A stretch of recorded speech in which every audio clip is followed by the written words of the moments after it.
Welcome to IB Nation Sports Talk, along with Jesse Stiers, Sean Stiers. Coming up in today's show, we've got some depth chart movement for Notre Dame. We've got the sign-stealing scandal going on at Michigan. We've got Pat Narduzzi doing Pat Narduzzi stuff. But first, we just start right here. Jesse's got his IB sweatshirt on. How are you today? Ooh, fresh new sweatshirt, baby. I'm doing good. It's Tuesday. I apologize for being 2 minutes late. I'm on my Vince time today. I'll be better on Thursday, but I was putting together the master Excel sheet. So I was going like I was doing like a little comparison. So I was running like 2 seconds behind. So he's thinking of his master plan. That's what it's all about. Glad to have you here today. Salty with doing salty stuff, complaining. He says that I have Notre Dame. I have a problem, rather, with the show descriptions for each episode. The hosts are not listed. How can I properly prepare without knowing? I mean, it's kind of sassy. We're kind of at the point in the season, we were talking about this last night, where it's just going to be all over the place with who's here and who's not and everything else with this overlap with basketball, and Vince has got his schedule going and everything else. And I mean, Jesse's going to be in town this week for the Notre Dame Pitt game this weekend. Yes, I am. I'm very excited. First game of the season. Obviously I would have loved to be there for USC or Ohio State, but when you're buying 2 tickets out of pocket, the Pitt game is much cheaper. So I think it'll still be a really good time, fun atmosphere. I'm really going to do, the whole thing. I think I'm going to go out to some places Friday night and then get up Saturday morning and tailgate, walk around campus and see how things go. Go out to some places. Okay.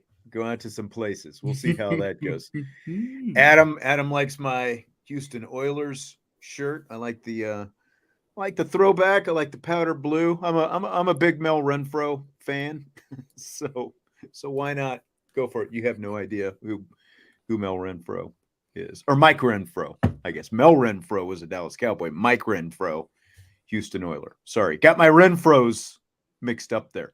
How could you? I know. It's game 7 of the NLCS tonight. Do you remember your NLCS game 7 experience 20 years ago? Exactly 20 years ago? Yeah, didn't we go to the Cubs-Marlins game with Vince? We did. It was not with Vince, though. It was with our old friend Sean Llewellyn. Sean Llewellyn, that's right. Yes. That's right. Yep. Heartbreak.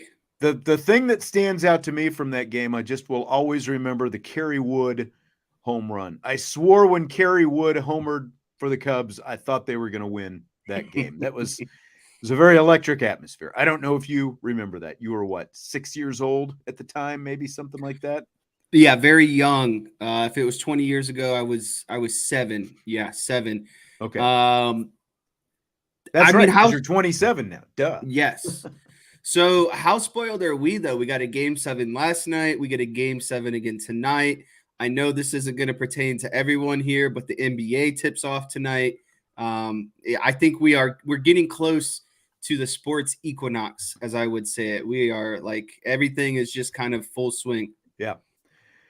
I just saw Tyler's super chat come through. He's got questions about the sign stealing. Salty had a sign stealing question in there. It's going to come up in rapid fire. So I'm just going to save the sign stealing stuff for rapid fire.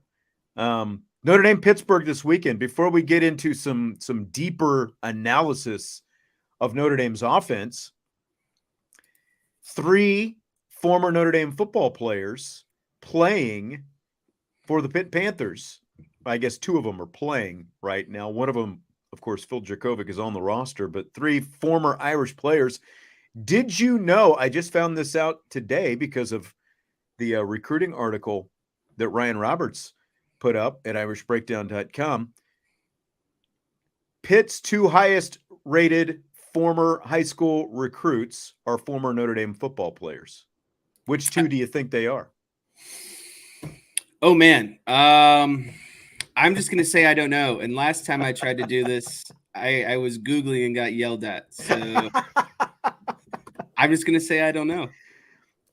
Well, there should be one of them that's easy, right? Like one of them. Oh yeah, Phil Jurkovec. Phil Jurkovec. The other is Shayne Simon, linebacker Shayne Simon. Sibo Flemister, of course, is a former Irish player playing for Pitt. It is Shayne Simon on the defensive side of the ball, former four-star guy, and Phil Jurkovec. Amazing. Yep, USMA had a 50-50 chance. He at least got Phil. And again, Phil is the highest rated, but Shayne Simon, who, it is what it is. He did not he did not live up to the billing at Notre Dame. He had 27 tackles in his 3 seasons at Notre Dame, 27 career tackles in 32 career games, made 8 starts all in the 2020 season, interestingly enough, but did not live up to the hype. He was, a liability defensively, transfers to Pitt at semester after the 2021 season. And he started all 13 games last year, had 46 tackles. I mean, great year for him last year.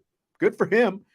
And he is currently their 4th leading tackler this season with 27. He has matched in this season alone to date what he did in his 3 years at Notre Dame. And it wasn't because he didn't have opportunities at Notre Dame. Remember, he and Maris Liufau were sharing that buck linebacker position, and they were just not able to get anyone to the ground. And there were a lot of times when Shayne Simon was just not even around the ball. So he's turned things around. Good for him. Shayne Simon, Pitt Panther linebacker.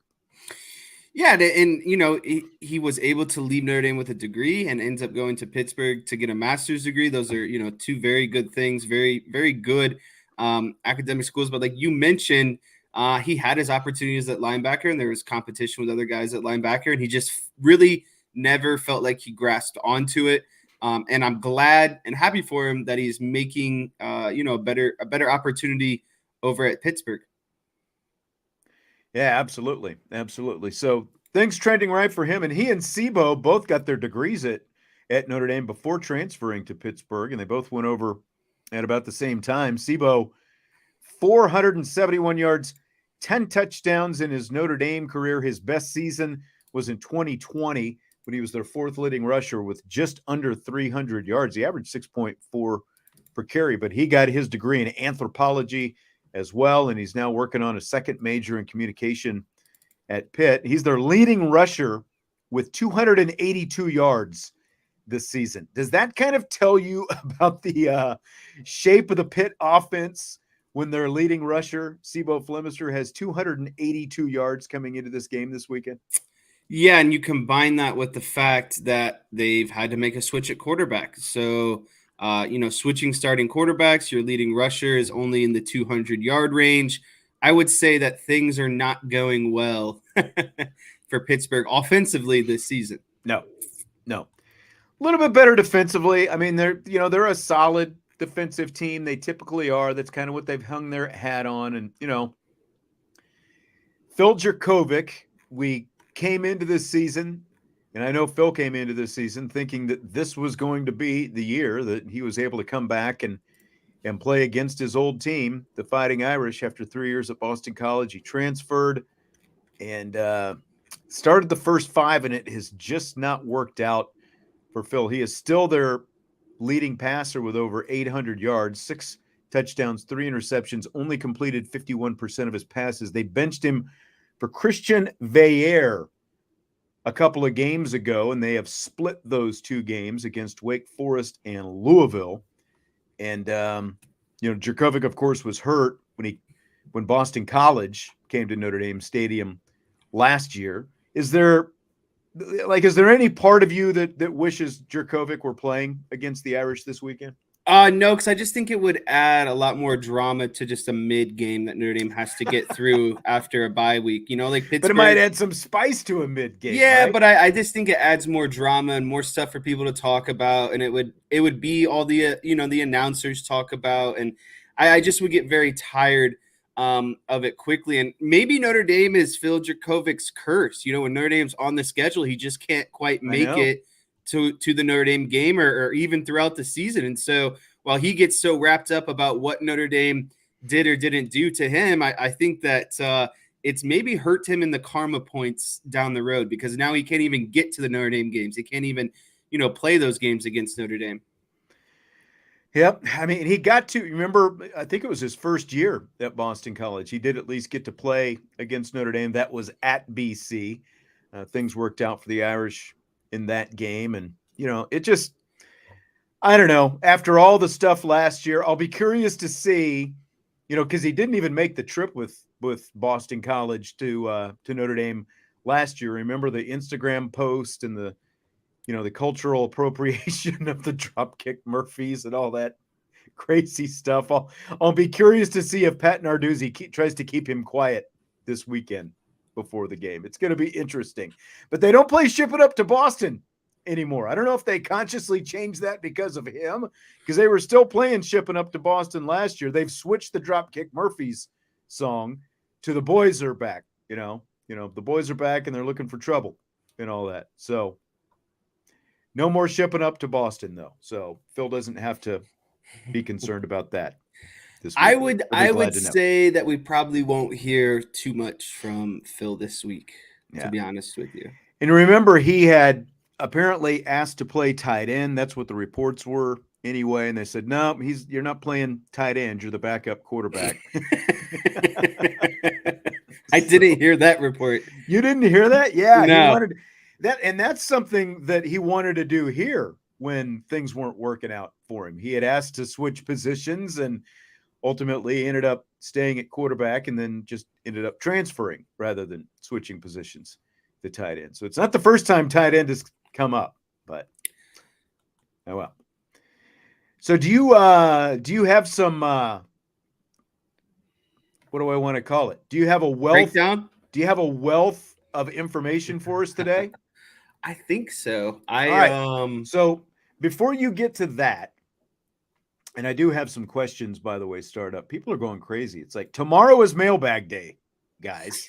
Yeah, I never understand the people with the mailbag questions today. But we'll try to slip some of these into rapid fire. Brian just wants to know if this is my Earl Campbell shirt. Not officially Earl Campbell, but I did like his tearaway jerseys. So you weren't around for the old tearaway jerseys days, Jess. That was back in the 1970s when like you could literally, try to tackle a guy by his jersey. And like Earl Campbell made it famous. He just ran through it and like half this jersey, half my wire gets caught up on my armrest. Like his jersey would come off. They had the tearaways and they got away from the tearaways. I think Earl Campbell kind of forced that. No more tearaway jerseys because Earl's just going to run through it. So Marcus Freeman at the old press conference yesterday was asked about self-scouting, and that's kind of where we're going to turn this to offense. So I'll let you hear what he said about it first. We can talk about that a little bit. Then we'll get into some of your scouting of the last couple of Irish games offensively. It's the execution. It's the execution, and we got to be better on third down. But part of being better on third down is being more efficient on first and second down.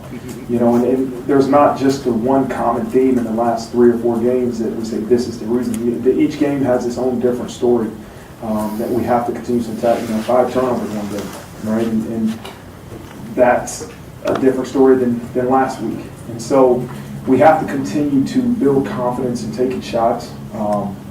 Especially playing the defense we'll play this week, you're going to have to take some shots and some play action shots, and we're continuously looking at the things we do. But the biggest thing is the execution. So the challenge will continuously be, hey, we have to simplify so the execution is at the standard we need it to be. And it's not more. It's clear. It's not more. It's clear. clear. And Joe, you don't have to apologize for the mailbag questions. He says, I'm sorry, my days are all messed up. It's okay. You can throw questions in, but some of them were a little bit more. It's like, this is probably better for tomorrow than today's show, which is fine. But what did you think, Jess? He was asked about, did you do any extra self-scouting during the bye week to look at tendencies, break tendencies, that kind of stuff? And he said he stuck with its execution, but then he talked about some of the things that they need to get back to offensively as well. Yeah, so the last time Marcus Truman went through this and we looked at it, he said it was execution, and I agreed with that, but I also said that it was play calling in specific situations and getting into certain tendencies, right? And if you look at the numbers this week or against USC compared to Louisville, I would really say that maybe execution is the answer under Marcus Freeman's reign, essentially. And if that's what he wants to call it, sure. But I think that between the two games, there are some noticeable differences. Okay. And I don't know 100% what contributes to each. But I will give kind of my best estimation or best opinion to kind of what led to the difference between the two games. And that's what I was trying to do when looking at the USC game and comparing it to the Louisville game. So kind of a refresher, you broke down every play of the Louisville game, under center, shotgun, what they, was their pre-snap motion, what else? Box players. Yeah, box players that they faced in those situations. Run, pass, and then net gain or loss. Right. So this is your presentation. So where are we going with this? Where are we starting with this? Let's do a quick refresher. Jesse's Irish breakdown of the Louisville game. I think that's the best thing. Okay. So if you could bring that onto the screen, and I probably should zoom this in here a little bit so it is easier to read. Hang on, my screens are all messed up right now. So is that easy to read? I'll go a little bit more, I think.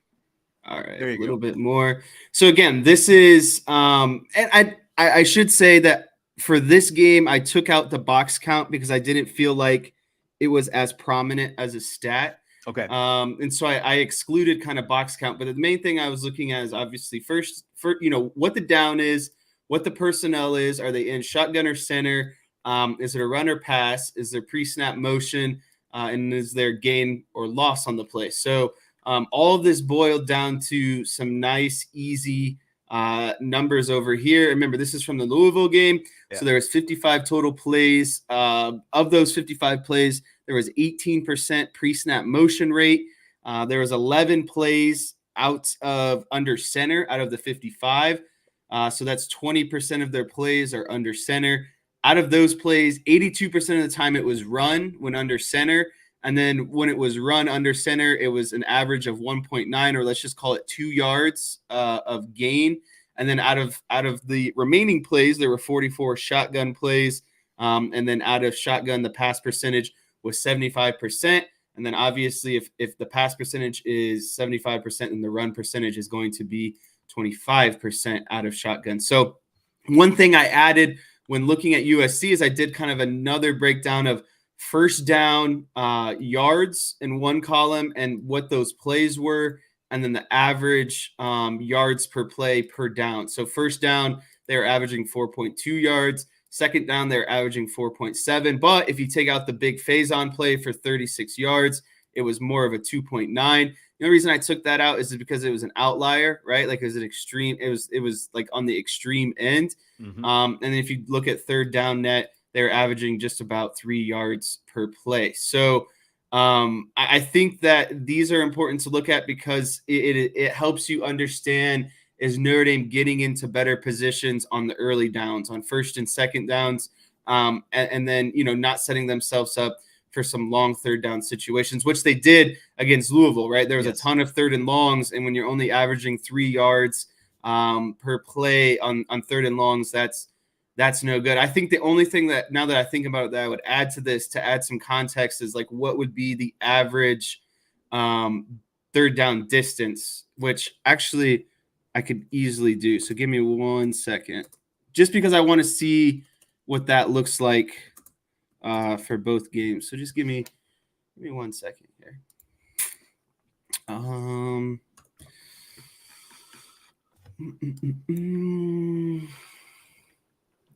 So 5. Oh, So now, are we still looking at Louisville here? What are we looking at? yeah, we're still looking at Louisville.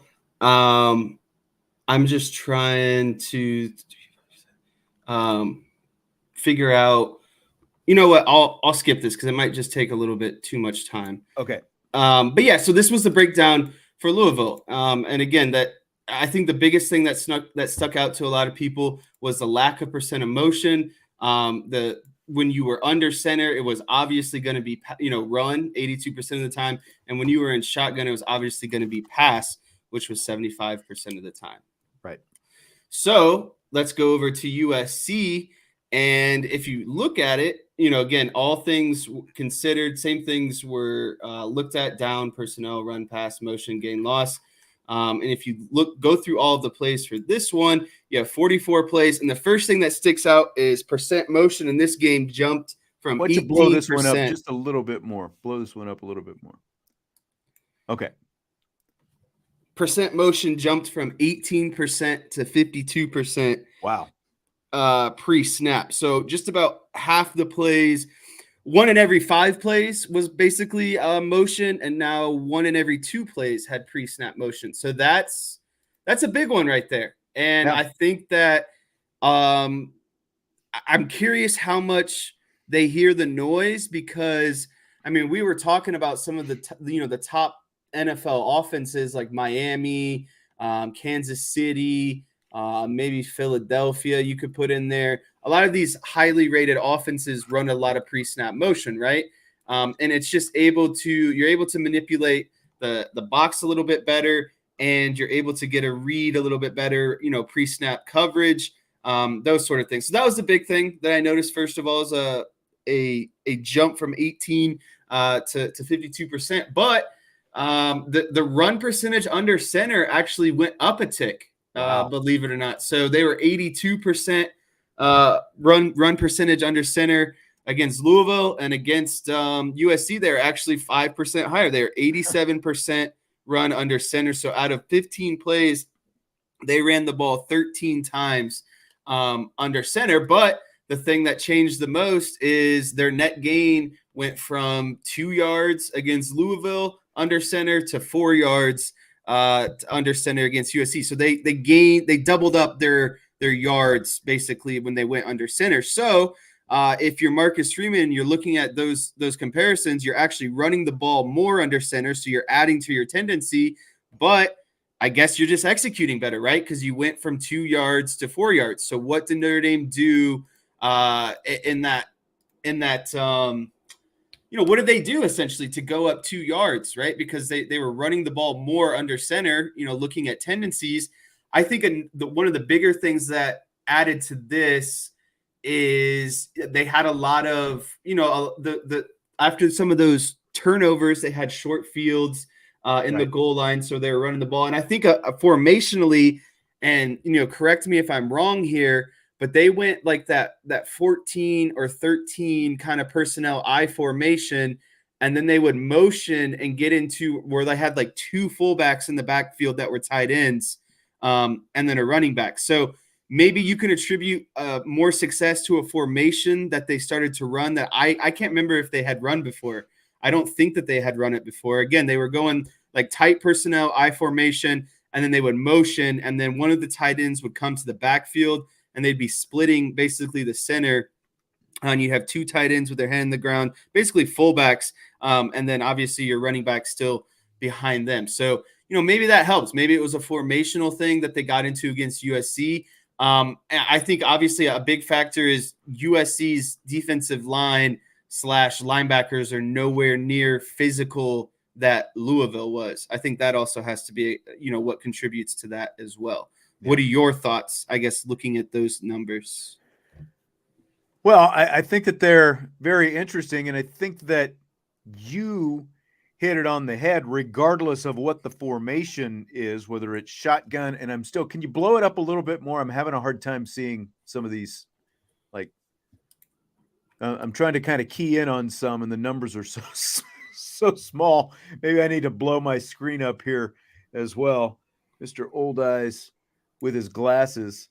Shotgun plays, they pass 72% of the time compared to 28%, which really is not much of a difference. I think the biggest difference was the pre-snap motion that you talked about, a lot more pre-snap motion, and what they did with different personnel on the field. Because like you touched on some specifics on how they put those tight ends in the backfield, but then also what have they typically done when Jabron Payne is in the backfield? They run the ball, in short yardage situation. They run, they hand the ball off to Jabron Payne. Well, the first time they had the opportunity to do that, I think it was the first time anyway, or one of the first times. One of the first times they had the opportunity to do that against USC, I guess it would have been the first time. It sets up the first touchdown, and what do? Sam Hartman throws to Jabron Payne. So it, like, under center versus shotgun, I don't think was necessarily where they made some adjustments. It's what they did with the pre-snap motion that you talked about, as well as what they were doing, the tendencies that they showed, or maybe breaking some of the tendencies that they showed with some of the specific personnel that they typically have on the field. Yeah, I would agree. I think that when you look at maybe, getting out of certain tendencies when particular personnel is on the field, and then going with personnel packages ultimately that we haven't really seen in combination before. And the screen I have up now is a side-by-side comparison of each game. Louisville's on the left, USC is on the right. So again, the big thing that you see is a difference in percent motion. You actually see an increase in run percentage under center. But again, they still have, even though they ran more under center, they gained 2 yards per play under center. And then shotgun pass percentage, those are basically the same, and shotgun run percentage are basically the same. So out of tendencies, under center, shotgun, they really didn't change anything. They just got more into pre-snap motion, which I think it just gets the defenders to have to move their eyes and communicate a little bit more, right? Because they're moving the personnel around in different places. So you're adding a layer of confusion of, okay, this is what I might have seen, and this is what I'm used to, but as soon as you send someone in motion, I think that adds to the confusion. So if you don't want to break your tendencies of when you go under center and when you're in shotgun, you have to do something else. And I think that's where you saw the uptick in motion this weekend. And maybe that was by design. I don't know. The next thing to look at, again, is what was Notre Dame's average gain or loss on first down. Against Louisville, their average gain was 4.2. Against USC on first down, their average gain was around 6 yards. So that's pretty significant in itself, because you're setting yourself up for short yardage second downs. And I think this offense is any offense is going to operate best when you have, 2nd and 4, 2nd and 3 compared to 2nd and 7, 2nd and 6. So that was a big thing that I saw. Second down, there really wasn't much of a difference. They're averaging 3 yards a play against Louisville and 3.5 against USC. I still think second down is a big problem down for Jared Parker. I think that a lot of their drives are either extended or killed on second down, and that has a lot to do with play calling in those situations. And then again, you look at third down net, those numbers are basically the same, 3.0 and 2.9. But the only thing that I would say is different in those situations is I think they were in much more third and shorts against USC compared to Louisville. And that's where I was going to try to see what their average distance was on third down in those games. Because, if you're at 3rd and 2 and you're averaging 3 yards on third down, that's fine. But if you're in 3rd and 10, every time and you're averaging 3 yards per third down, then obviously that is going to be a problem. But go ahead. No, you go ahead. Well, I was just going to say, you talk about second down being an issue, and first, they were a little bit better on third down. I think they were 6 of 13 on third down, so a shade under 50%. against USC in that game. So a solid number, in the 40s anyway, solid number on third down conversions. And that is something that Marcus Freeman said they need to be better at. But how do you get better on third down? As he said, you've got to be better on first and second down. And so if second down is an issue, that's something they've got to get better at. They're just not a team. I think we thought that they were going to be a team, and I think that he thought, and maybe even Jared Parker and Joe Rudolph thought that this was going to be a team that could just come out and smash a team off the ball when they had to, especially when you've got a back like Audric Estime. But that's not who they are. They just haven't been a team that says, we need a yard, we need 2 yards, we're going to smash you off the line of scrimmage and we're going to get these yards that we need. That's not who they are, and that's honestly part of their problem, I think, as well. Yeah, I agree with that. I think that Notre Dame wants to be – so like Marcus Freeman has said before, you can know what we're going to do. Like if we get an under center and if we're going to run and that sort of thing, we just need to execute the play knowing that the defense knows we're going to run and get the push. And like you said, I just don't think that they are physically there this season. I don't think that they can just lean on their offensive line in the 3rd and 3s, 2s and 1s like they think they can. So they go under center, they load it up, and they think they're just going to go big on big and power these people. And it simply hasn't worked. So I think that another thing you have to look at is how can we get innovative in those situations? And one of the plays I really liked, and I can't remember if it was what the down and distant was, but they went under center. They put Faison in motion. They faked a handoff, and they gave Faison a jet sweep around the corner. Mm-hmm. And he gets, at least 10 yards, I believe. So that's something that you have to look at, in my opinion, is if you're going to go under center and there's these big tendencies that you're going to run, well, don't just run between the tackles. Get a little bit more innovative of how you're trying to run. Are you going to get some jet sweeps to the perimeter?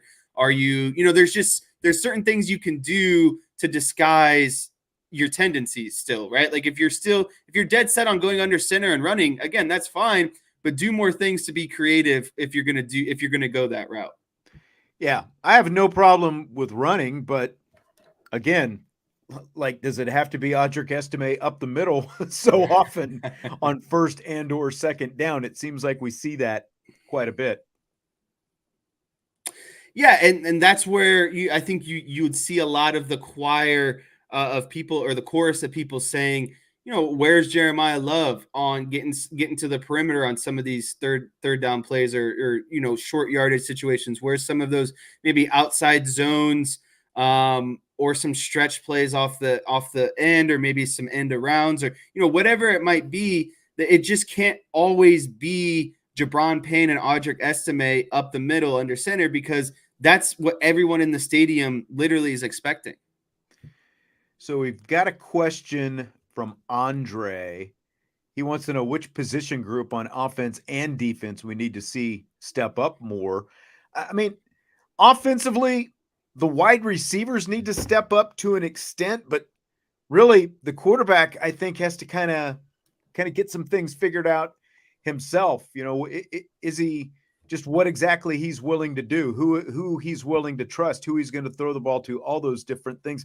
I would personally just like to see this offensive line step up more down the stretch offensively. I think that that's it for me because of all the stuff that we've just been talking about. Line up, be able to be a more physical and consistent team to help this team have more success on those early downs, because I think that can go a really long way. Yeah, I would agree. I would say that I'm fine with the running back room. I'm fine with the quarterback playing within the constraints of the offense. And I think that the wide receivers, like, you would like to see more production out of them, but I don't think they're ultimately what has been the reason why they've lost some games, right? Like, I don't think that they're doing things that are really bringing the team down. And so I look at the position group that maybe that is underachieved so far this season, and that's the offensive line. And it's unfortunate because they've been held to a higher standard just because of performance that we've been accustomed to the last, really, you could say 5 to 10 years, right? And so they've established this bar of what we expect out of their play. Mm-hmm. And when you see them whiff or have, off nights like they did against Louisville, or, not get the push that they need in obvious run situations when Notre Dame's going under center, those things add up. And so I think that's the biggest thing that I would like to see is when the offensive line is called upon, they just move people, right? Like even when everyone knows what's coming, they still have to execute, as Marcus Freeman would say. DJ says this breakdown is really cool because he watched the game for what Jesse was talking about when you first did the whiteboard on this, and Jesse was really on point. Boom, broke it down. Good stuff. Yeah. And again, I think that another thing to look at is on these first and second down nets, against USC, first and second down was combining for like 9 yards a play. So that was setting you up for basically, 3rd and 1 kind of every time. And then against Louisville, it was more, you're seeing 7 yards on average between first and second down. So you're setting yourself up for more of 3rd and 3s, 3rd and 4s. I mean, I don't know about you, but I'd much rather have, 3rd and 1 compared to 3rd and 3 and 3rd and 4. And I think Notre Dame really has a problem in the short down situation still. I think they need to have – I hope that's something that was – But again, it goes back to everything we were just talking about, what they're deciding to do with those short yardage situations. Right. And so maybe you start looking into breaking some of these tendencies. Maybe go out a shotgun and run the ball on 3rd and 3 rather than bringing everyone in and, basically packing the box and running. Like if you're dead set on running, again, that's fine, but do more things to kind of window dress the fact that you're going to be running the ball. Yeah, exactly. And like, Joe's talking about the 8 defenders in the box, and that's something that we've talked about as well. And again, it's something that like you had the breakdown of guys in the box for the Louisville game, and it's something that the formations don't necessarily account for, because it's not just how you line up and what personnel, but it's also what you're seeing on the other side of the ball that doesn't just determine should you actually run or should you actually pass in those situations, but what kind of plays should they be, and like where, watching the Ohio State Michigan game the other day, or the Ohio State Penn State game rather, they talked about Tuimoloau, remember number 44 for Ohio State. And it's one thing to throw that screen pass late in the game against Ohio State, but Tuimoloau returned a freaking screen pass for a touchdown against Penn State last year. He forced 3 turnovers. So it's like, it's not just a matter of all these it's like where you still have to figure out, like, is this the guy, is this the side of the field that we really want to be running this play to? Do we really want to be running this into the boundary with the other team's best defender sitting there on the edge, or would we be better off running it to the field where the best defender is not? Those kind of things. They're all part of the equation that it's, just at different points, different things tend to pop up and kind of bite them, it seems like. Yeah, unfortunately, I would agree. All right. Great breakdowns there. Do you have anything else on this? That is it for this. I've drained my analysis. Yeah, Jeff says that he would like to see more of Love over the other backs in these last 4 games, along with using Greathouse more all over the field if he's healthy, more Burnham on D versus Botello. And I would definitely like to see more of a 1-2 punch of Estime and Love. And we talked about this. We haven't seen as much of the 2-back. We've definitely seen less of the 2-back stuff, and I'm not opposed to the 2-back stuff at all. But it's, it's a matter of how you're going to use it. And they don't really pair up Love and Estime. It's almost like that 2-back stuff was a way to get Devin Ford on the field more, and we've seen less of that since the Ohio State game. I mean, I would honestly like to see more of it with both Estime and Love. I would definitely, I think we'd all like to see more of Love. And like because what happens in that situation? Well, you have a couple of different options. Maybe you do run it up the middle, but maybe you've got Audric Estime as a bulldozing, fullback type guy with an ISO lead block for Jeremiah Love to spring him, or you fake it to Audric Estime up the middle, and Jeremiah Love can spring something off the edge. There just seems like there's more options in those situations. Yeah, I think, this is kind of some stuff that we've talked about on the whiteboard in the past, is if you get into two-back personnel, you get into a lot of, you can motion one of those guys into the backfield. You can, fake a handoff and leak one of those backs, like kind of into the flat if you wanted to. You could use them as lead blockers for one another in the run game. Like, there's just a lot you can get into with some of the two-back sets at Notre Dame. And knowing Notre Dame's personnel, I think that, like, I would love to see, Faison, Chris Tyree, Jeremiah Love, Audric Estime, and like Jaden Greathouse all on the field at the same time. I think that's pretty dynamic group right there. Yeah, absolutely. And the question with Greathouse is going to be just how healthy is the hamstring. At least he had the extra week to rest. But, like when you talk about getting him out there for more reps, you do want to make sure that he's 100% and he's able to give you those kind of reps, considering he's coming off the hamstring injury. But, yeah. All right, good stuff for the breakdown tonight. Jesse will have more whiteboard on Thursday's show as we get into Pittsburgh. And I mean, these next two games are going to be two of the better defensive teams, really, that they've seen all season. Behind Duke and Ohio State, these are going to be the next two best defensive teams. Clemson stacks up there defensively ahead of Pitt, but Pat Narduzzi is a defensive-minded head coach, and they've traditionally been built on the defense. So I don't think they can make you play ugly at times. Somebody brought up last night and went back and looked, 11 of the last 13 games between these two teams, it's been a one-possession game at the end. And it's largely because of the way Pitt plays defense. So are you ready for rapid fire, Jess? I am ready for some rapid fire. Let's do it. I've saved up some of these questions about Michigan because we're going to talk about the sign stealing coming up here in a little bit. Fill in the blank on this first one, though. Notre Dame is a blank team with 4 games to go this season. Whew, that is a tough one. Notre Dame is a team with a lot left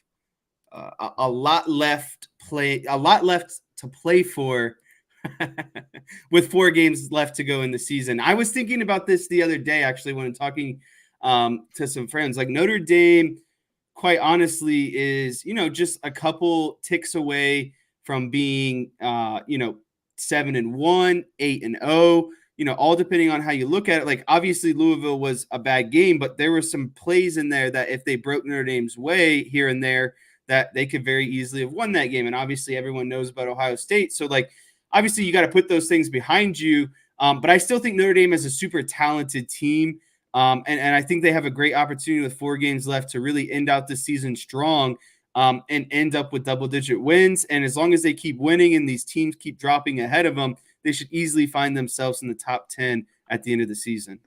Yeah, I think that Notre Dame is a good team that still has a lot of room to get a heck of a lot better here down the stretch. I mean, the defense is pretty close to lights out right now. They held USC to close to a third of their point total, what they usually average in that game. And obviously Caleb Williams had never had a 3-interception game before in his career.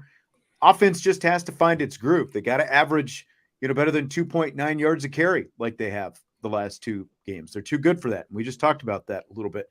It's interesting that James brings this up because I was thinking about this as well. He says Hartman is afraid of throwing an interception. And Sam Hartman, to me, is like Maverick in the original Top Gun. I said this to Vince at some point in the first half before he threw the touchdown pass to Chris Tyree. I said, Hartman won't engage. It's like he's gun shy or something. And like, is he afraid to throw an interception? What is it that's holding Sam Hartman back right now? Because he has not thrown, there have been some opportunities where he has just not wanted to engage and make that long throw downfield. Now we saw him make the attempt, a couple of attempts against Duke. They weren't caught by either Tyree or Tobias Merriweather. But again, by and large, it's just like he does not want to throw the ball deep for whatever reason. What do you think about this? think it's a Marcus Freeman philosophy. I think that he is told not to turn the ball over. So do you think like it's like back to the old days with Ian Book, basically? Like it's so do beat think into so. him, don't throw the, don't turn the ball over, I don't throw think an interception. I think when he was at Wake Forest, he had more liberty because they needed more out of him offensively, right? Like they needed him to make those plays. But I think I think Notre Dame has deep shots built into these plays. But I think if it's not there the first look, I just don't think that they want him throwing 50-50 balls or contested balls. And so rather than throwing it downfield, they would much rather him check down, and live to fight another down or live to fight another series. And if that means, going, 3 and out or maybe gaining a first down and then having to punt, I just think that they would much rather do that than giving the ball to the other team in plus territory. Interesting. I mean, he definitely, like, to me, he seemed like a different guy after throwing that first interception against Louisville. Like to me, that's what, people were trying to read into his body language and some of that stuff the rest of the Louisville game. To me, I just think that he started getting into his head. Definitely by the time he threw the second interception, he was he was much more gun shy. And again, like a guy who's having trouble engaging right now because like he's seen the other side of it. And, if that's being kind of drilled into him, protect the ball, don't turn it over, those kind of things, you're just not going to see a guy take that. Well, I think also chances, and especially you've got to trust your receivers as well. I was going to say, I think he's got trust issue with his wide receivers because that ball that he threw to Rico Flores didn't, try to fight or go up for the ball 50-50. And when you're working with some of these young wide receivers, they might read it, differently than what Sam Hartman is, right? Like if as a wide receiver, if you read something, you basically have, 2 routes, right? Like depending on what coverage is given to you. And so if he doesn't trust his wide receivers, these younger guys, to make those in-play reads, I think that also has to do with it at the same time. So I think, part of it is Marcus Freeman's overall mantra of we're not turning the ball over. And then second of all, just this young group of wide receivers that are in and out recently. And especially that, that interception to Rico Flores against Louisville, there was just no fight from Rico Flores. He didn't do anything to help Sam Hartman out. And so he's like, well, I'm not going to throw those kind of 50-50 balls anymore if my wide receivers aren't going to help me out.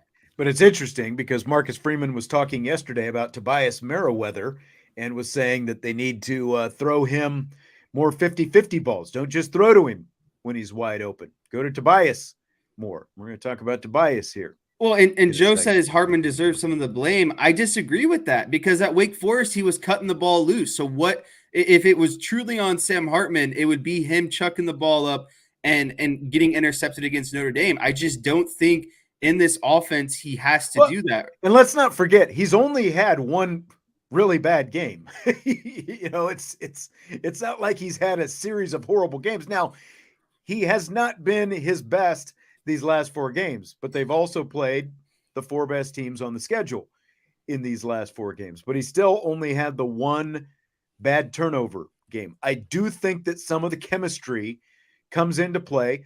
Some of it's on Hartman, but it just does feel like he has, again, sort of withdrawn to an extent, just in terms of what he's willing to do and take some chances. Fill in the blank. It's blank on the subject of these receivers that Rico Flores is now ahead of Tobias Merriweather on Notre Dame's depth chart for this week's game.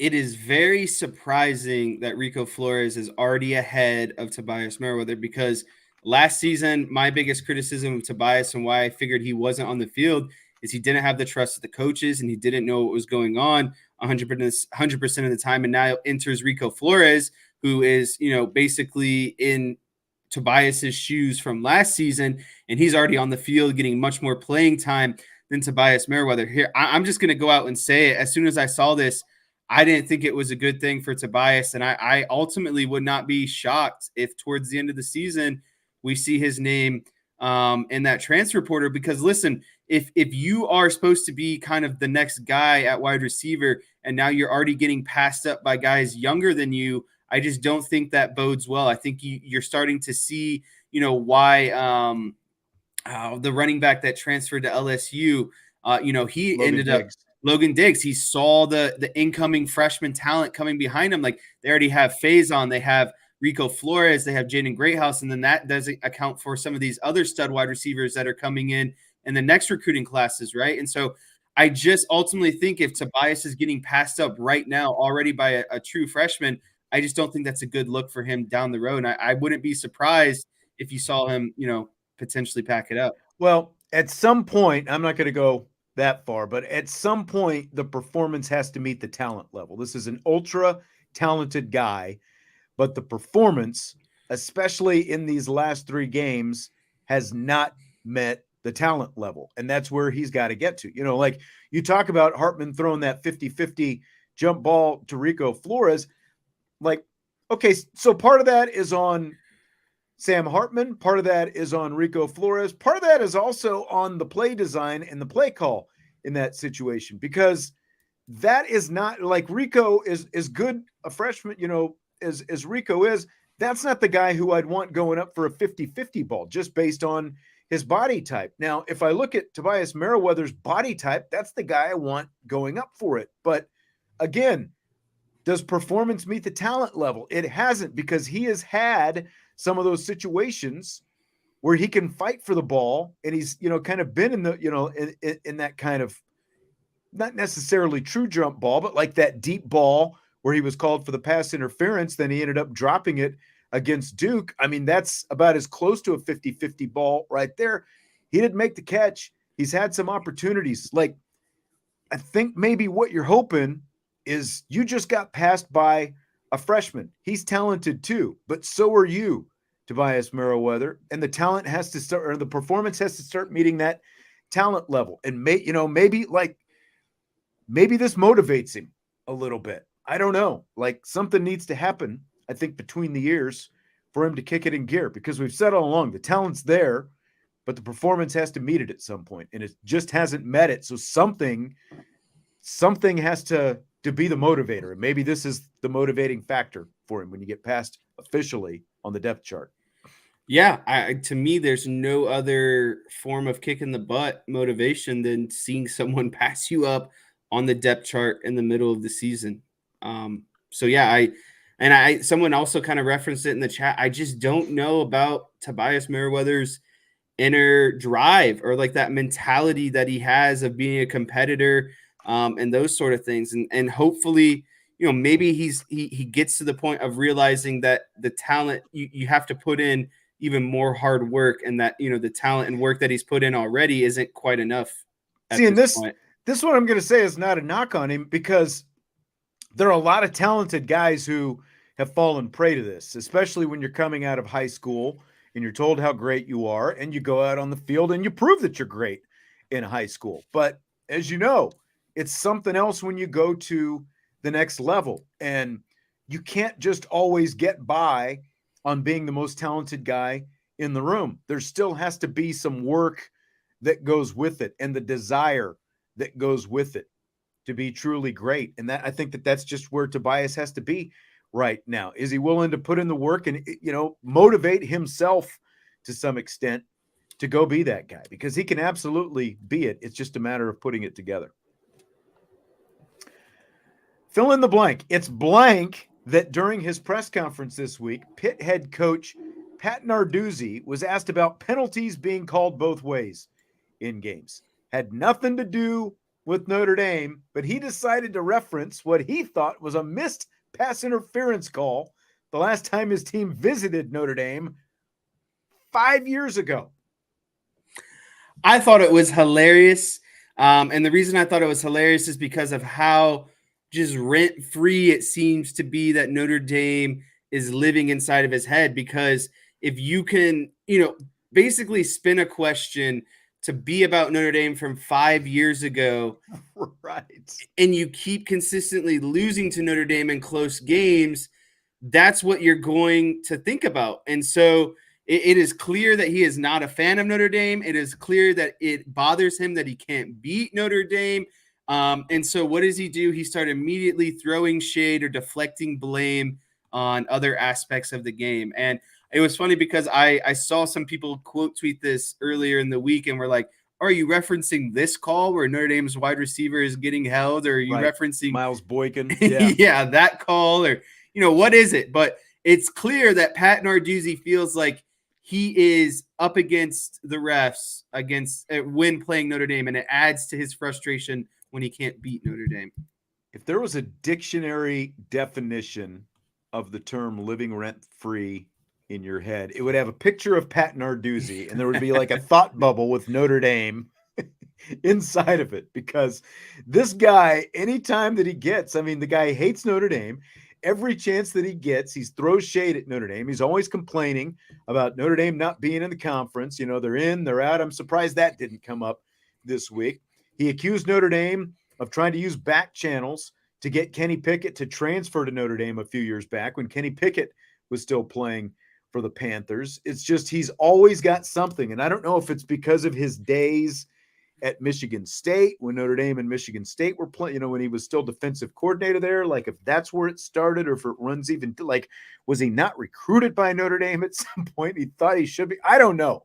But the guy just, he hates Notre Dame. And like, it's a bold strategy here. Like, is he calling out the officials when in fact, you know, they're going to be ACC officials for this game this weekend, because that's what they're going to be. It's, you know, it's an ACC team. So they're going to use ACC officials again for this game. So like, is he calling them out when he could maybe, you know, end up bringing, you know, some heat back on himself? Or is he kind of throwing it out there, kind of trying to put it into these ACC officials' heads that, you know, he needs them to be working in his favor out there, kind of thing? I don't know. But Pat Narduzzi, like, this is Pat Narduzzi's week, man, because he is anti-Notre Dame, and it is full speed ahead. He gets to play Notre Dame this weekend at Notre Dame. I don't know if you saw last night in the Vikings and 49ers game. I don't know how much of that game you caught. But at one point, right before the play, Kevin O'Connell is seen like telling the referee to watch this player for the Vikings because he thinks there's going to be a penalty. And sure enough, that player gets tugged on or whatever. So it's like holding, defensive pass interference. That just reminds me of like Pat Narduzzi, I guess is what I'm getting at. Like, I wouldn't be surprised if he's in the referee's ears all the time, be like, hey, you need to watch for this guy. Hey, you need to watch for that guy, right? Rather than just being, you know, being in the game and not getting caught up in the things that he can't necessarily control. Yeah. John said that the officials were horrible, or terrible, I guess is his word, in the Wake Forest Pitt game. I didn't get to see any of that, but I'm not surprised, because the level of officiating has just been bad overall this year. Michael wants to know who hates Notre Dame more, Narduzzi or Pat Fitzgerald. I mean, it might be close, but I would give Narduzzi the edge in this case. Salty said the biggest factor in Notre Dame's elevation of play from Louisville to USC, Pac-12 officials in the USC game. And I mean, USC's leaving the Pac-12, so could be something to that as well. Okay, so we've reached the time. We're going to talk about it. The Michigan sign stealing scandal. How big a deal is this? Do you buy or sell it as a big deal? So I buy this as a big deal, and there's been a lot of commentary the last few days about the significance of this, right? Like, is it a big deal? Is it not a big deal? Because at this point, it is obvious that Michigan did things to steal signals, right? Like, it is very obvious at the point that they had a guy dedicated on staff to steal signs, right? Okay, the thing I would say is, and what a lot of people are saying, especially if you're a Michigan fan, is everyone steals signs. It's not an uncommon thing. But what I would say, and the reason why I think this is a big deal, is I'm completely fine with in-game. If you're looking over to the other team's sideline, you're looking to the other team's dugout, you know, looking wherever, trying to steal signs. That is completely fine. That is in-game. Yep. That is game tactics. Where it becomes an issue is where you are going to events outside of live games, you are recording other teams' sidelines, and you are clearly studying the tape to see what certain signals mean. Because, I mean, another tweet came out today. Guy had a laminated sheet of basically, you know, a person doing some sort of signal, and it has a tree going down of, okay, if it's this signal and this signal and this signal, we know that is this play. So again, I don't care if you sign steal in game. That's part of the game. But when you're doing things outside of the actual game to manufacture or to steal signs, that's where it becomes an issue. And that's where the NCAA is going to crack down, because Michigan could afford to pay someone $55,000 a year to go steal signs. Freaking Rice, they don't have that kind of luxury. So that becomes a competitive advantage for Michigan. Yeah, like Joe says, past 2+ years, Michigan's defense has dominated the Big Ten, but was dominated in the playoffs. Very peculiar. And look, this is every bit as big a deal as the Houston Astros sign stealing scandal. And it's because of what you said. Just like you said, Michigan fans, they want to say, well, everyone does it. But it's one thing to steal signs organically when you're just, standing on the other sideline or up in the press box in the game itself. But it is completely different when you bring technology into it. And that's what the Astros did. They brought technology into it. They went beyond just sitting in the dugout and looking at the third base coach or the manager giving signs. They were using technology to relay signs, to batters at the plate and doing all these different things. And look, here's a little shocker for you, Michigan. It's against the rules to go to a game and videotape someone else's, to use video of any kind sitting in the stands and use that as a scouting tool. And Jim Harbaugh is trying to use this whole plausible deniability. I didn't know anything about it. This is just, like Desmond Howard's out there trying to say that this is a rogue coach doing his own thing. I mean, come on. Like you said, there's video of this guy now. Like it seems like by the minute, more stuff is coming up because there's like TV video from the Ohio State Michigan game. And it's part of what you're talking about. Like Ohio State starts to change the sign. And then you see you can see this guy standing next to the defensive coordinator, Jesse Minter, by the way. You can see him. He's like going out of his way. Like, what's the sign going to be? Then so he sees the signs and then they relay real quickly because he knows the signs because they've been sitting there with videotape stealing them, how many times, how many times do you see a 55,000 staffer standing next to the OC and the DC live in the game 24/7? They're usually sitting up in the press box. There's only people with special privileges are right next to the OC and the DC on the sideline. The guy left a paper trail. 11 different Big Ten schools have come forward and said that he bought tickets using his own name.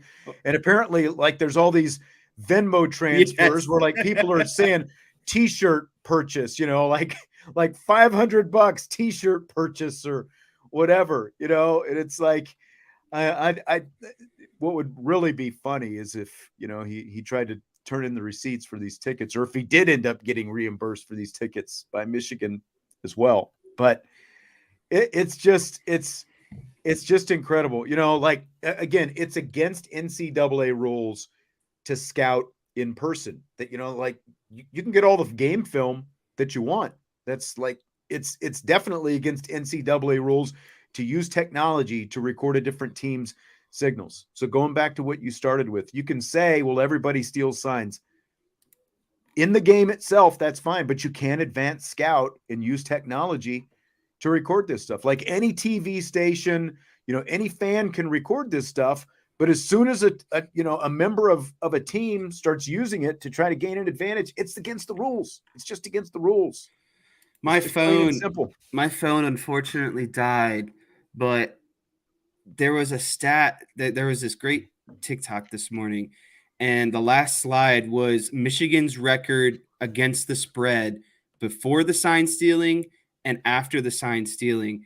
And they go from a losing percentage without the sign stealing to a 10-game, 15-game above 500 with the sign stealing. That, come on. I'm surprised. How do you that's direct correlation. When you know what's coming, it's easy to defend when you know exactly what's coming. I mean, they hadn't beaten Ohio State prior to the sign stealing. Right. And it's is it coincidental that Harbaugh saw a resurgence in his career magically right around the time that this sign stealing stuff started to happen?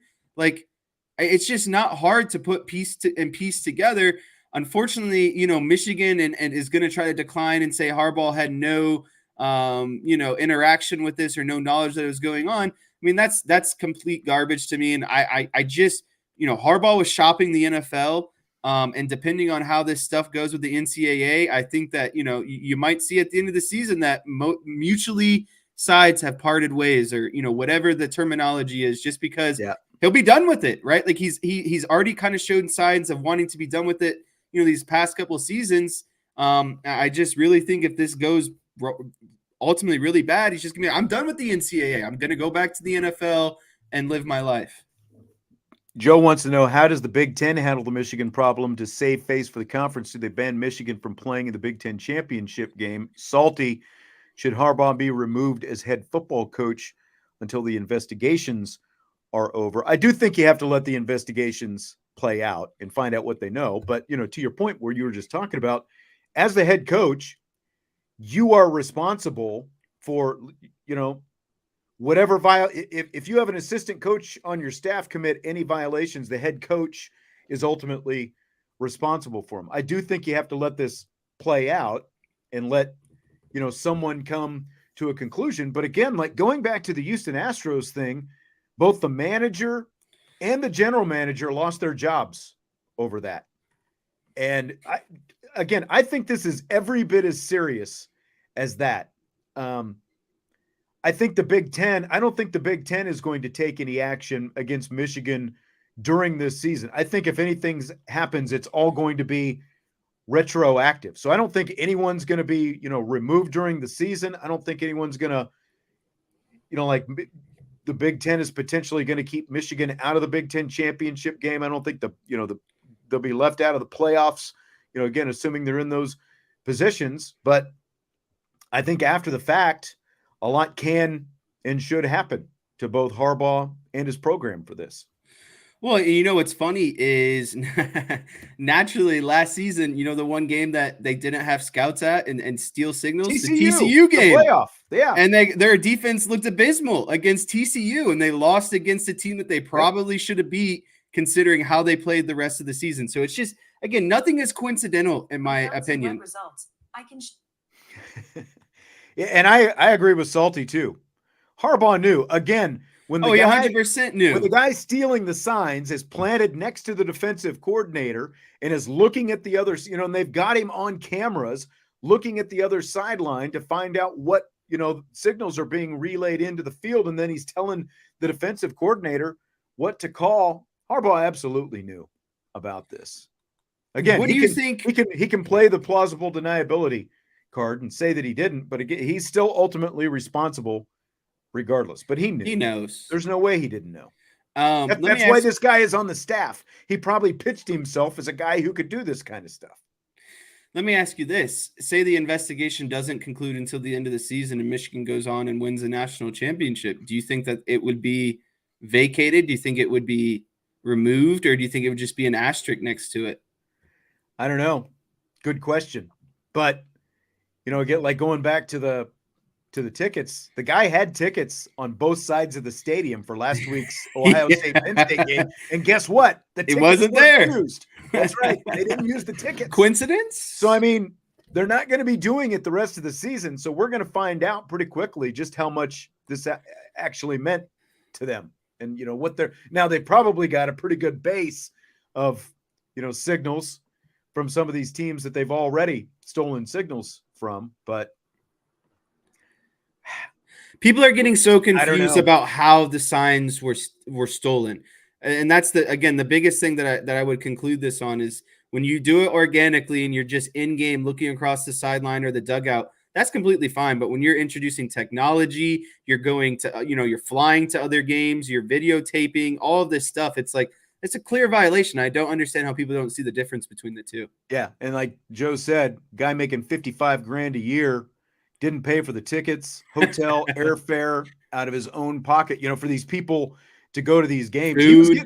There's a money trail someplace, getting reimbursed for all this. So, yeah. Yeah, I don't know. I don't know what's gonna. I forgot. We've got a super chat from Tyler on this as well. What if Notre Dame was caught stealing signs? What do you think their punishment would be from the NCAA? I mean,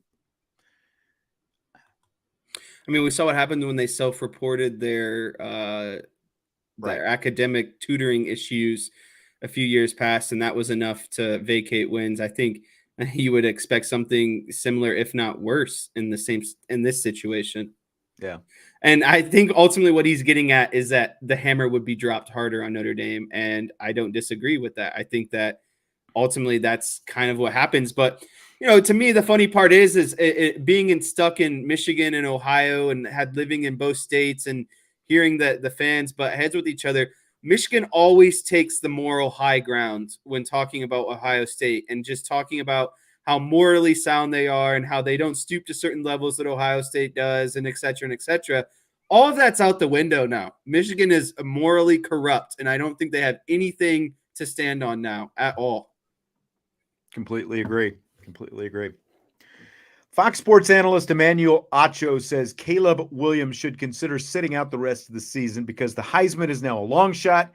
Playoffs are an even less likely option, and he won't play in a bowl game anyway. Quote, the risk of playing far outweighs the reward business decision, end quote. Do you buy or sell it, Jess? This was a big fat sell to me. I was actually infuriated when I read this tweet by Acho because, first of all, it's just like, how are you now to say just because a couple things are going wrong that it's just no longer worth it to play these remaining games, right? Because ultimately what you're saying is if USC hadn't won these games and they were still undefeated, magically the risk of not getting injured goes down because you're still going to play the remainder of the season, right? And so even if you're undefeated or at 2 losses, if you're playing that remainder of the season undefeated, those are still games that you can potentially get hurt and you have no control of whatever's going on.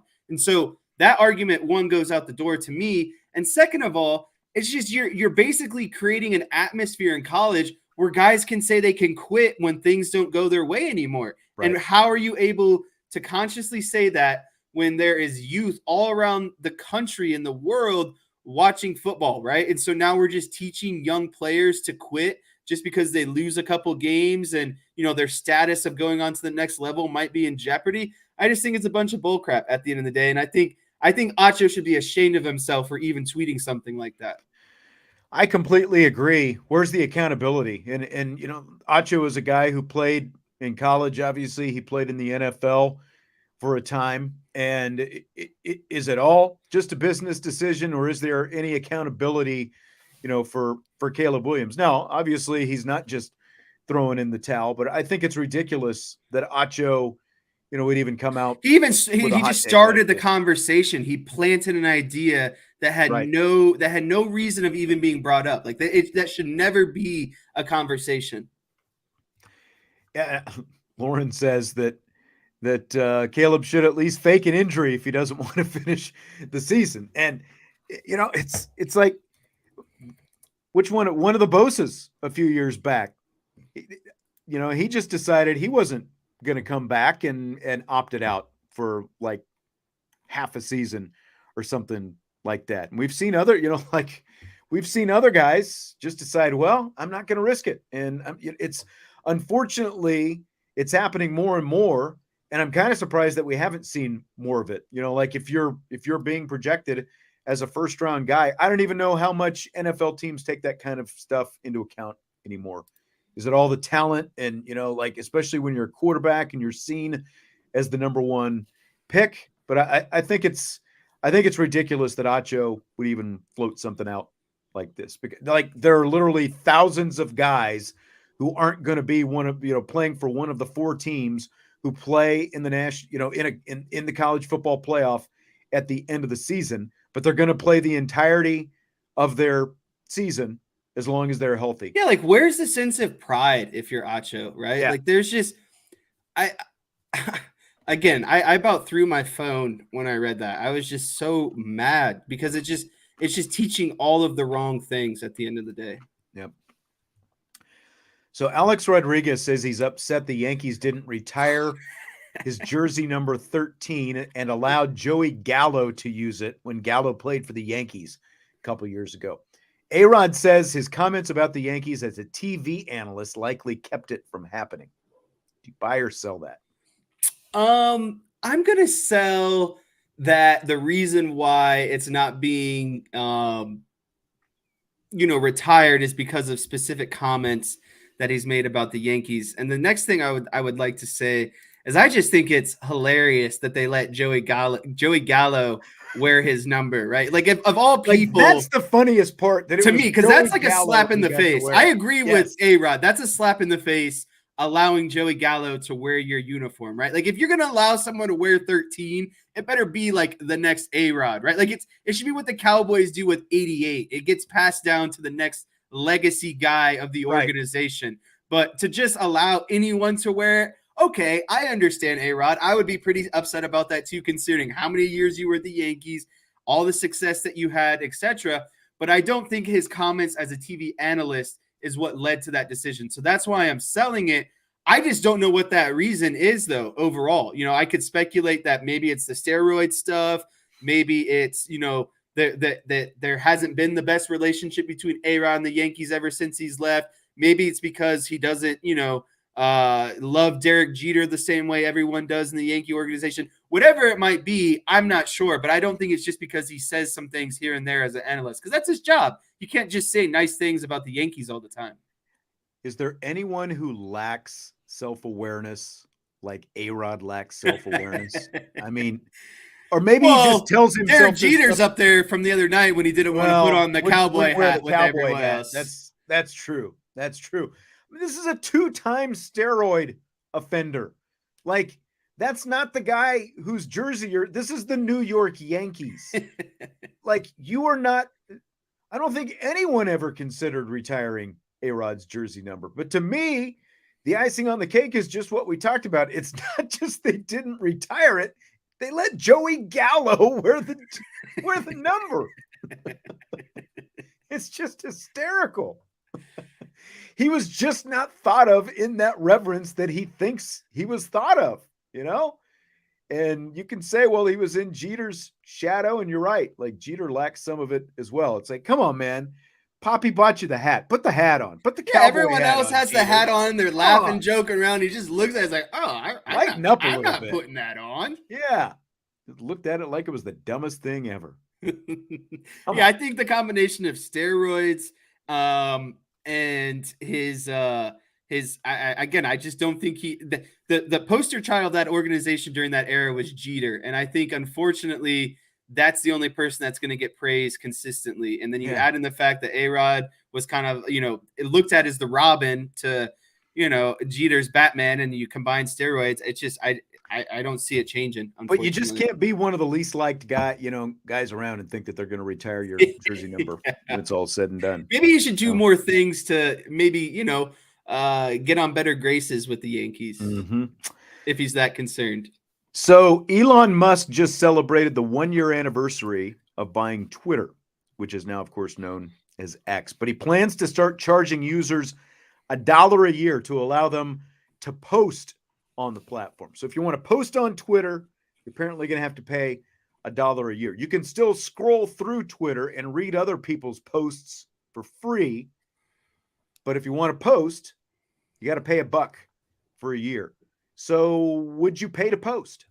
Yeah, I would pay to post. I think it's stupid. It's $1. Like, it's just another way to squeeze out millions of dollars, right? Because if every person owes $1, that's like the easiest $200 million that he's ever made. Well, I was going to say right? There's something like 550 million plus, Twitter X users. So if everybody did it, that's 550 million a year just for paying $1. And so, just $1. Yeah. So if half the people did it, then that's still over 200 million a year. So I can see why he'd do it, and it's relatively inexpensive. But that's the whole reason it's happening is he can't make money. It's a money pit for him right now. Right. That's exactly it. He's trying to find some way to make money at it. Lauren brings up a good point. Yeah, when's it become $2? Like if I would actually pay for it for 10 years. If you locked me in and said $10, do it for 10 years. If you're going to guarantee me that you're not going to increase the rate, I would also like some of those like extras to come along with it. Like the people, with the blue check marks with the the 800, word posts and stuff like that get, but Listen, I sports wager probably consistently $50 to $100 every day. So I'm okay with paying $1. It's just a matter, like, I give $1 to a homeless person, when I have the opportunity, right? Like, right. I don't care about $1, but it's just funny that he's doing it because he's so down bad, and Twitter or X is losing him so much money, and his investors are pissed. Well, and look, you remember he tried to get out of it, but he had, signed all the paperwork and all that. Once he found out what kind of shape they were in financially, and the odds against actually making money, he tried to back out, but he was too far in at that point. So now he's just, again, this is actually one of the better decisions I think that he's made. Like $1 for a year is next to nothing. I think a lot of people would pay that. I will be curious if this actually goes through. Mr. 2.0 says Twitter is homeless. I will be curious to see how many people actually pay $1 a year. Listen, I think Twitter, the statement Twitter is homeless is exactly what I enjoy about Twitter. Like, you go on there and you don't know what the heck you're going to see some days. But what I'm consistently on there is I love to see the current stuff about, NFL, MLB, the news, the NBA, players are hurt, players are traded, whatever's going on. That's what really keeps me into Twitter, because I need to know what's going on in the real world, right? But then you just see the funniest stuff on there at the same time. Just like you read something or see a meme, you're like, someone really put that out there. And I think that's the best part about Twitter, is the combination of just knowing what you're going to get and then not knowing what you're going to get every single day. True. All right, well, we're going to wrap it up with that tonight as we wind down another edition of the show. Joe says that he likes how Elon is trying to get rid of all the fake accounts, and if he can't, might as well make money off them. Yeah, like I think the bot farms are still a thing, though, right? Oh, like, I get a random, yeah. I get X-rated accounts that like my tweets, and I'm like, all right, that's a block immediately. Right, exactly. All right, hit the like button on your way out. Appreciate you being here with us for the show, and we'll, of course, be back tomorrow. Subscribe, rate, and review, and we'll talk to you later on IB Nation Sports Talk.